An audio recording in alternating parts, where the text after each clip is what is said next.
it was a tough game because they didn't want to go too expansive and try and get goal upon goal upon goal. They had a lead to protect. I think they managed the game really well, and it was never really in jeopardy. As soon as they scored the goal, which was an absolute sensational goal by Martinez, they got a man sent off. So that kind of took the wind out of the sails. Yes. But they're through to the next round. That's all that's important. Quarterfinals once again. And but I think there'll be just a slight disappointment because they've been beaten at Anfield. They've not been beaten there for a long time. And I think that was the first time Virgil van Dijk's been beaten at home. The first time he's been beaten at home, my God. I mean, it just shows you. Talk about consistency. But Klopp, afterwards, how did he feel about the fact they progressed, but they'd lost? The art of football is to lose the right games. I still hate it. But if there was any kind of game we could have lost and could have afforded to lose, it was tonight, because the main target, obviously, of this competition is to get through. But you are right. It's not that I'm here like over the moon. But we still had our chances and didn't score. In the end, we have to respect the quality of the opponent. We do that. And how is that? It's fair that we are through against a really strong opponent. And so now let's carry on. Do you know what? Before we talk about that, Trevor, there's still some debate over the Alexis Sanchez red. And Arsene Wenger called Fabinho's reaction as borderline cheating. So the bottom line is, did Alexis Sanchez deserve to go? Well, I was sent off twice in my career, and the second time I got sent off was 2 yellow cards.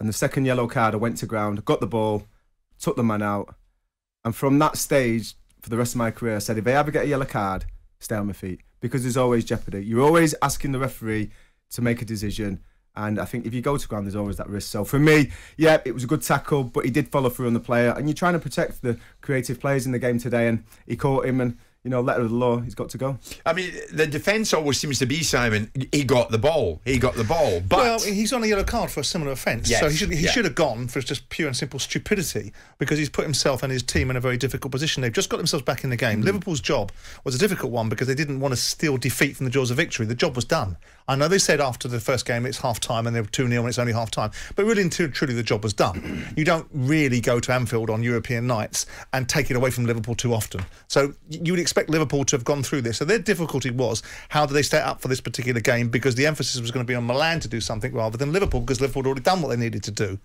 So with that in mind, and you look at some of the profligacy, they hit the crossbar once, they hit the post twice, they had one cleared off the line. You put those into consideration. Liverpool could have had 4 or 5 goals in that game. It wasn't a reflection of the overall performance. Probably a draw would have been a fairer reflection of the game. But the change for me, we got this little setup in here which says, was the game turned on that? I think there's a possibility it could have been, because the momentum, Liverpool would have been rattled by that goal. Yes. And they would have been slightly unnerved, and the fans would have got slightly uneasy. And if Milan had stuck it on them a little bit more and started to get Liverpool to wobble, then it might have become more uncomfortable for them. The fact that Sanchez was taken out of the mix took that away. Right. I think that was them trying to raise the tempo a bit more, possibly out of their comfort zone, and that was part of it. Sanchez knows he's on a yellow card for a ridiculous first challenge, right? Which he possibly could have gone on a straight red on that first challenge.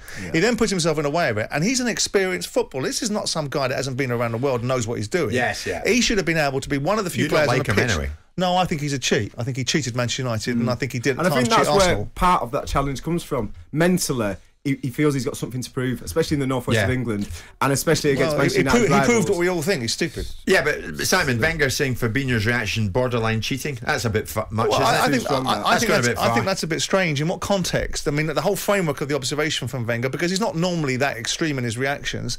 The whole length and breadth of what he said is that it? That's his only analysis of that particular situation. Not the challenge was a slightly irresponsible one. He's focusing on the reaction rather than the stupidity. Right.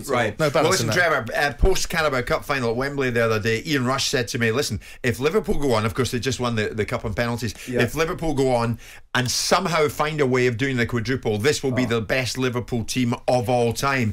I mean, 23 years ago, United managed to treble. Will Liverpool emulate that? Will they come close? Will they go one better? Well, listen, I think every competition they're involved in, they'll feel they've got the squad now to compete. And you look at the squad, and I was looking at the players that they had last night on the bench. Diaz, Elliott, Origi, Ox, Minamino. That's just offensively. Defensively, you've got Gomez, Konate, Tsimikas, and then midfield, you've got experience, Milner and Henderson, the club captain. So they've got a huge depth of players now. And I think they've learned. I think the recruitment at Liverpool has been absolutely Do you think they're making a outstanding. problem for themselves? Because we've never had a problem before for Klopp to manage these players. He's always been able to rotate them, keep them all happy, and when he pulls them off the bench, they're all ready to go. Yeah. Origi seems to be an animal that's quite malleable, but I don't get the impression that Jota is. I don't get the impression that the guy Lucas Diaz is Jota going to come and sit started. there. I know, but there's going to become a conundrum for Firmino to Mane to Jota to Salah course that he they're is. all going to be wrestling for these They've got positions, to and he's got to rotate manage them all. Listen, Yeah, I that's a good point. think he's got that man management skill. You see the way he speaks to his players, that he cuddles his players. He's going to rotate them properly, make sure. But he's never had this conundrum for up front, has he? No, he hasn't. Origi's accepted it. But these boys are not going to accept it as individuals. At times, the players with their performances, they choose what games they're going to be involved in. But So when a big they're game going like for a treble or quadruple, though, Simon, it's wise to accept the predicament they're in, isn't it? It's they're wise going to have to enough accept the games to spread situation. around. They're going to have enough games. Yeah. Of course. It's just you've got A side games and you've got B. This was the B side. They've already done the work. Yeah. So the big games, the cup finals, they're the games you want to be involved in. Now, if you're Right. playing well and doing everything right, you'll Right. be involved in them games. Jim White and Simon Jordan. Monday to Friday mornings from 10 on AM, on DAB, via the talkSPORT app and on your smart speaker. talkSPORT.